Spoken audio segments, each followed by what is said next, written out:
안녕하세요. 장승수 변호사입니다. 제가 변호사 일을 시작한 지도 벌써 14년이나 되었네요.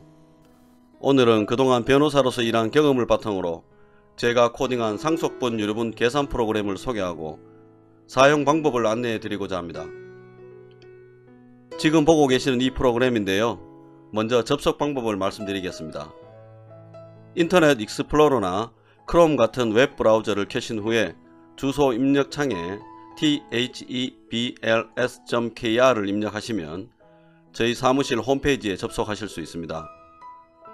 그 다음에 오른쪽에 있는 상속분 유류분 계산 프로그램을 클릭하시면 앱으로 바로 연결됩니다. 법률적으로 보면 상속이란 어떤 분이 돌아가셨을 때 그분의 가족 중에 누가 상속인이 되고 또 상속인들은 고인의 유산을 어떻게 나누어 가져야 하는지를 규정해 둔 제도라고 할 수 있습니다. 그래서 이 애플리케이션도 누가 상속인이 되는지를 먼저 확정하고 그러고 난 후에 상속인들이 고인이 남긴 유산을 얼만큼씩 나누어 가져야 하는지를 계산하도록 두 단계로 만들어져 있습니다. 자, 그럼 상속인을 확정하는 단계부터 시작해 보겠습니다. 먼저 배우자. 상속법에서 배우자란 혼인신고가 되어 있는 법률상의 배우자를 말합니다. 비록 실질적으로는 결혼생활을 하고 있더라도 혼인신고가 되어 있지 않는 사실혼관계의 배우자는 여기서 말하는 배우자에 해당하지 않습니다. 배우자가 생존해 있으면 예, 없으면 아니오를 클릭하시면 되겠습니다. 저는 예를 클릭하고 진행하겠습니다. 다음으로 자녀의 유무 확인. 고인의 자녀에는 친자녀와 양자녀, 사실혼 관계에서 출생한 자녀, 전처가 낳은 자녀도 모두 포함됩니다. 예를 클릭하고 자녀의 수를 입력해 보겠습니다. 다음은 부모 생존 여부 확인. 고인의 부모가 모두 생존해 있으면 부모, 아버지만 살아계시면 부, 어머니만 살아계시면 모, 두 분 다 작고하셨다면 없음을 클릭하시면 되겠습니다. 일단 두 분 다 살아계신 것으로 클릭해 보겠습니다. 조부모 생존 여부 확인. 고인의 할아버지와 할머니도 두 분 다 살아계시면 조부모, 할아버지만 생존해 계시면 조부, 할머니만 생존해 계시면 조모, 두 분 다 작고하셨다면 없음을 클릭하시면 됩니다. 그 아래에 있는 외조부모 생존 여부 확인도 마찬가지입니다. 일단은 할아버지와 외할머니가 생존해 계신 걸로 클릭해 보겠습니다.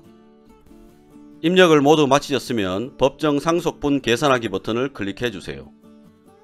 고인의 상속인은 배우자와 아들 1, 아들 2, 딸 1, 딸 2입니다 라고 누가 상속인이 되는지를 알려줍니다. 고인의 부모가 생존해 있고 할아버지와 외할머니도 생존해 있지만 고인의 배우자와 아들, 딸만이 상속인이 된다는 얘기입니다. 그리고 그 아래에 배우자의 법정 상속분은 27.27%이고 아들 1, 아들 2, 딸 1, 딸 2의 법정 상속분은 각각 18.18%씩입니다 라고 계산 결과가 나옵니다. 이렇게 누가 상속인이 되는지를 확인했으니 이제 본격적으로 고인이 남긴 유산을 상속인들이 어떻게 나누어 가져야 하는지에 관해서 확인해 보겠습니다. 상속분 유류분 계산하기 버튼을 클릭해 주세요. 먼저 고인의 유산을 파악해 보겠습니다. 고인이 소유하던 부동산, 현금, 예금, 주식 등의 모든 재산을 상속재산이라고 합니다. 상속재산을 부동산과 기타 재산으로 나누어 입력해 보겠습니다. 부동산. 고인이 소유하던 부동산의 가격을 고인이 사망할 당시의 시가를 적용하여 입력하시면 되겠습니다. 가령 시가 3억원짜리 아파트와 시가 1억원짜리 토지를 소유하고 있었다면 4억원이라고 입력하시면 됩니다. 현금 기타 재산.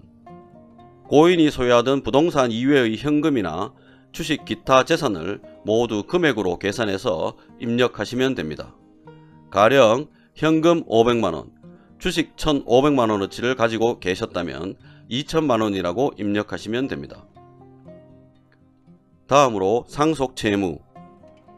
고인이 진 빚을 상속채무라고 합니다. 상속채무라고 하면 고인이 은행에서 대출받은 돈이나 지인으로부터 빌린 돈이 대표적이죠. 그 외에도 고인이 미납한 세금도 상속채무에 포함됩니다. 없는 것으로 하고 입력칸을 0으로 둔 채 넘어가도록 하겠습니다.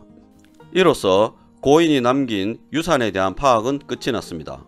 한편 상속인들이 고인으로부터 이미 재산을 받았거나 고인의 유언으로 재산을 받기로 되어 있는 경우에는 상속분을 산정할 때 이러한 사정을 고려합니다. 상속인들이 고인으로부터 이미 재산을 받은 경우란 고인이 생전에 상속인들에게 무상으로 재산을 준 경우를 말합니다. 가령 아버지가 돌아가셨는데 아버지 생전에 장남이 집을 살 때 1억 원을 주었다거나 딸이 시집을 갈 때 혼수 비용으로 5천만 원을 주었다거나 차남이 장사를 한다고 할 때 보증금으로 3천만 원을 준 경우 등이 대표적입니다. 상속법에서는 이를 생전증여라고 합니다.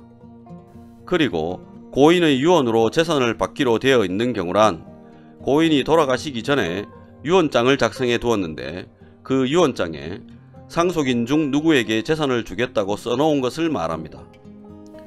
가령 고인의 유언장에 장남에게 서울에 있는 상가를 준다거나 막내에게 은행에 예금해 둔 1억 원을 준다 라고 써놓은 것을 말합니다. 상속법에서는 이를 유증이라고 합니다.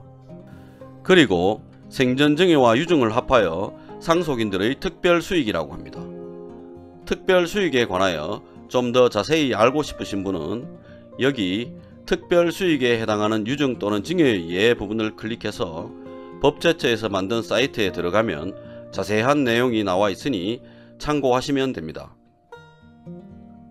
먼저 생전증여에 대해서 입력해 보겠습니다. 그런데 생전증여 금액을 입력하실 때 주의할 점이 있습니다. 상속인들이 받은 생전증여의 액수는 받은 시기가 1년 전이든 10년 전이든 그 시기를 불문하고 고인이 사망할 당시 그 재산의 가치를 입력해야 한다는 것입니다. 가령 10년 전에 3억 원짜리 아파트를 받았는데 고인이 사망할 당시 그 아파트의 가격이 10억 원이 되었다면 사망 당시의 가치인 10억 원을 입력해야 합니다. 예시로서 저는 장남은 1억 8천만 원, 차남은 1억 2천만 원, 장녀는 5천만 원을 생전증여 받은 것으로 입력해 보겠습니다. 다음으로 유증입니다. 유증도 마찬가지로 유증받은 재산의 가치를 고인이 사망할 당시의 가치로 입력해야 합니다. 고인의 생전에 아무것도 받지 못한 자녀에게 1억 5천만 원을 유증한 것으로 입력해 보겠습니다. 이제 기여분입니다. 기여분이란 상속인 중에서 고인과 동거하면서 고인을 극진히 간호하거나 비록 동거하지는 않더라도 고인을 특별히 부양했다거나 고인이 재산을 유지하고 늘리는 데에 특별히 기여한 사람에게 사후적으로 보상해 주기 위해 인정되는 상속분을 말합니다. 기여분에 대하여 좀 더 자세히 알고 싶으신 분은 여기 기여자와 기여분 부분을 클릭해보면 법제처에서 만든 사이트로 연결이 됩니다. 이 사이트에 자세한 설명이 나와 있으니 궁금하신 분은 읽어보시기 바랍니다. 기여분을 인정받은 상속인이 있는 경우 기여분 금액 입력 버튼을 클릭하시면 이렇게 기여분을 입력하는 칸이 나옵니다. 가령 배우자가 기여분으로 4천만 원을 인정받았다고 하면 4천만 원이라고 입력하시면 되겠습니다. 일단 기여분을 인정받은 상속인은 없는 것으로 하고 넘어가겠습니다. 이상으로 상속인들과 관련된 입력은 모두 끝이 났습니다. 그런데 흔히 있는 일은 아니지만 상속인이 아닌 제3자가 상속관계에 들어오는 경우가 있습니다. 가령 고인이 생전에 사회단체에 재산을 기부한 경우처럼 고인이 상속인이 아닌 누군가에게 무상으로 재산을 주는 경우가 있습니다. 이를 제3자 증여라고 합니다.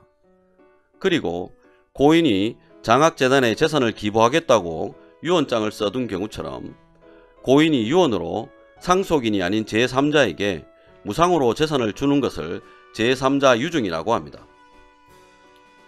이러한 제3자 증여와 제3자 유증이 있으면 상속재산의 분할과 유류분 때문에 상속인이 아닌 제3자가 상속관계에 들어올 수 있습니다. 먼저 제3자 증여에 대해서 보겠습니다. 제3자 증여는 상속재산의 분할과는 상관이 없고 유류분하고만 관련이 있습니다. 유류분과 관련해서 제3자 증여는 원칙적으로 고인이 돌아가시기 전 1년 이내에 한 증여만이 문제됩니다. 자세한 내용을 알고 싶으신 분은 제가 링크를 걸어둔 대법원 판결들을 클릭해 보시면 되겠습니다.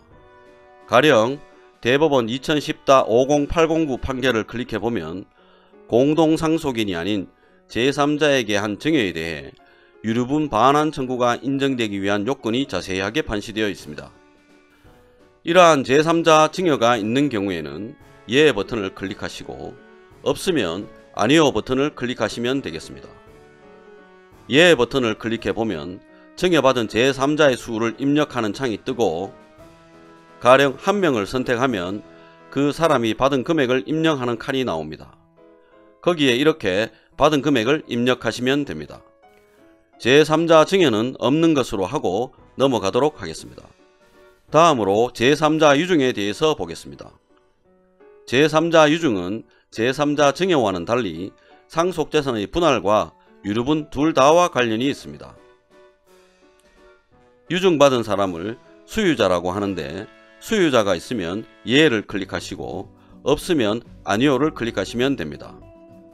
예를 클릭해보면 제3자 증여와 동일하게 수유자의 수를 입력하는 창이 나오고 한 명이라고 선택을 하면 수유 금액을 입력하는 창이 만들어집니다.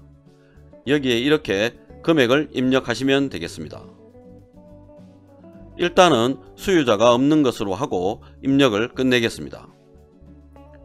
모든 입력을 마쳤으므로 이제는 상속분 유류분 계산하기 버튼만 클릭하시고 계산 결과를 보시기만 하면 됩니다. 상속분 유류분 계산 결과를 보도록 하겠습니다. 아래로 내려서 첫 번째 나오는 표를 보면 고인이 남긴 상속재산은 4억 2천만 원입니다. 그리고 그 아래에 나오는 상속분과 상속재산의 분배라는 표를 보시면 법정 상속분, 수정된 상속분, 구체적 상속분, 초과 특별수익 안분 후 구체적 상속분, 상속재산의 분배 등의 항목이 나오는데 이 중에서 상속재산의 분배 항목에 적힌 금액이 최종적으로 고인이 남긴 상속재산 4억 2천만 원에서 각 상속인들이 나누어 가질 몫입니다. 표를 조금 자세히 보면 배우자는 1억 8,851만 1,428원, 아들 1은 0원, 아들 2는 571만 4,285원, 딸 1은 7,571만 4,285원, 딸 2는 1억 5천만원을 분배받는 것으로 계산되어 있는 것을 보실 수 있습니다.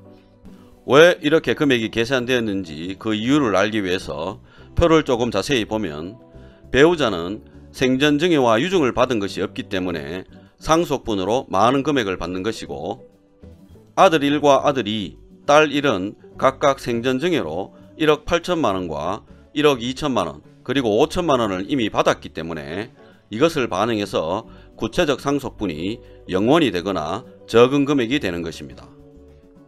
한편 딸 2는 유증으로 1억 5천만원을 받았기 때문에 구체적 상속분은 없고 유증받은 금액만 분배받습니다. 이처럼 우리 상속법에서는 생전 증여와 유증받은 금액을 고려하여 상속인들 사이에 어느 정도 형평에 맞게 상속분이 정해집니다.